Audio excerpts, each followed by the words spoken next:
আপনি কি জানেন পৃথিবীর ৯০% মানুষ নতুন বছরের রেজলিউশন বা লক্ষ্য ঠিক করার পর ফেব্রুয়ারি মাস আসার আগেই তা ভুলে যায়। হ্যাঁ, মাত্র ১ মাস। আমরা ভাবি ক্যালেন্ডারের পাতাটা বদলালেই আমাদের জীবনটা বদলে যাবে, কিন্তু সত্যিটা হলো তারিখ বদলায়, কিন্তু মানুষের অভ্যাস বদলায় না। তাহলে প্রশ্ন হলো, বাকি ১০% মানুষ কি করে, যারা সত্যি নতুন বছরে নিজেকে জিরো থেকে হিরো বানিয়ে ফেলে? তাদের সিক্রেটটা কি? আজকের পডকাস্টে আমি আপনাদের শোনাবো সেই সিক্রেট ফর্মুলা, যা এই নতুন বছরে আপনাকে শুধু স্বপ্ন দেখাবে না, বরং নিজেকে সমাজে প্রতিষ্ঠিত করতে সাহায্য করবে। শেষ পর্যন্ত সঙ্গে থাকুন, কারণ আজকের এই আলোচনা আপনার জীবন বদলে দিতে পারে। হ্যালো বন্ধুরা, স্বাগত জানাচ্ছি আমার পডকাস্টের নতুন একটি এপিসোডে। আমি বিশ্ব, আর আজ আমরা কথা বলবো কিভাবে এই নতুন বছরে আপনি নিজেকে প্রতিষ্ঠিত করবেন। দেখুন, প্রতিষ্ঠিত হওয়া মানে কিন্তু শুধু অনেক টাকা ইনকাম করা নয়। এর মানে হলো নিজের এমন একটা আইডেন্টিটি বা পরিচয় তৈরি করা যাতে মানুষ আপনাকে সম্মান করে এবং আপনি নিজের কাজ নিয়ে সন্তুষ্ট থাকেন। আলোচনাটা শুরু করার আগে একটা ছোট গল্পের কথা ভাবুন। ধরুন, দুজন কাঠুরিয়া, নাম রহিম আর করিম। নতুন বছরে দুজনেই ঠিক করল তারা বনের সবচেয়ে বড় গাছটা কাটবে। রহিম খুব উত্তেজিত। সে ১ জানুয়ারি ভোরবেলা উঠেই কুড়াল নিয়ে বনে চলে গেল এবং সমানে গাছে কোপ দিতে শুরু করল। সে বিশ্রাম নিল না, তার কুড়ালে ধার দিল না, শুধুই গায়ের জোরে কাজ করে গেল। অন্যদিকে করিম প্রথম ৩ দিন বনেই গেল না। সে তার ঘরে বসে কুড়ালটাকে খুব ভালো করে ধার দিল। সে পরিকল্পনা করল কোন দিক থেকে আঘাত করলে গাছটা সহজে পড়বে। এরপর ৪ নম্বর দিনে সে বনে গেল। মাসের শেষে দেখা গেল রহিমের গাছটা অর্ধেকও কাটা হয়নি, আর করিম তার গাছ কেটে বাজারে বিক্রি করে প্রতিষ্ঠিত হয়ে গেছে। গল্পটা কেন বললাম জানেন? আমরা বেশিরভাগই রহিমের মতো আচরণ করি।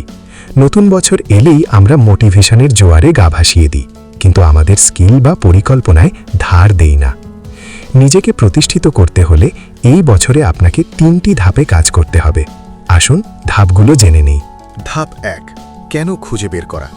প্রথমেই নিজেকে প্রশ্ন করুন, আপনি যা হতে চাইছেন তা কেন হতে চাইছেন?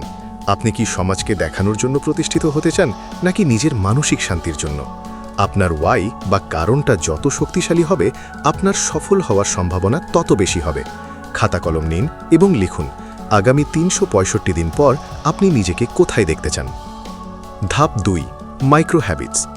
হঠাৎ করে একদিনে ১০ ঘন্টা কাজ করার দরকার নেই। আপনি যদি নিজেকে প্রতিষ্ঠিত করতে চান, তবে ফোকাস করুন ছোট ছোট অভ্যাসে। প্রতিদিন মাত্র ১ ঘন্টা নতুন কোনো স্কিল শিখুন।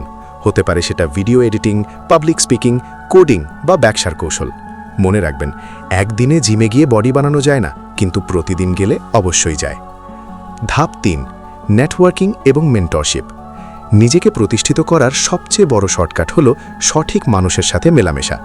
এই নতুন বছরে আপনার লক্ষ্য হোক এমন ৫ জন মানুষের সাথে সম্পর্ক তৈরি করা, যারা আপনার স্বপ্নের জায়গায় অলরেডি পৌঁছে গেছেন। তাদের কাছে শিখুন, তাদের কাজ পর্যবেক্ষণ করুন। মনে রাখবেন, your network is your net worth. তবে একটা কথা মনে রাখবেন বন্ধুরা, এই রাস্তাটা কিন্তু সোজা হবে না। বছরের মাঝখানে এমন সময় আসবে যখন আপনার কিছুই করতে ইচ্ছে করবে না, মনে হবে সব ছেড়ে দিই। তখন ওই করিমের কথা মনে করবেন, যে তার কুড়ালে ধার দিয়েছিল। আপনার ধৈর্যই হলো আপনার কুড়ালের ধার।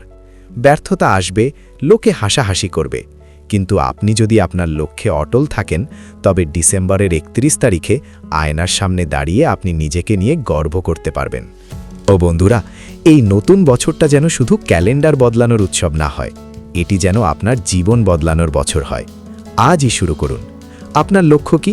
কমেন্ট বক্সে আমাকে জানান, আমি প্রতিটি কমেন্ট পড়ব। ভিডিওটি বা পডকাস্টটি ভালো লাগলে লাইক দিন এবং আপনার সেই বন্ধুর সাথে শেয়ার করুন যার এই কথাগুলো শোনা খুব দরকার। সাবস্ক্রাইব করে আমাদের পরিবারের অংশ হয়ে যান। দেখা হবে পরের এপিসোডে। ততক্ষণ পর্যন্ত স্বপ্ন দেখুন এবং তা পূরণ করার সাহস রাখুন। ধন্যবাদ।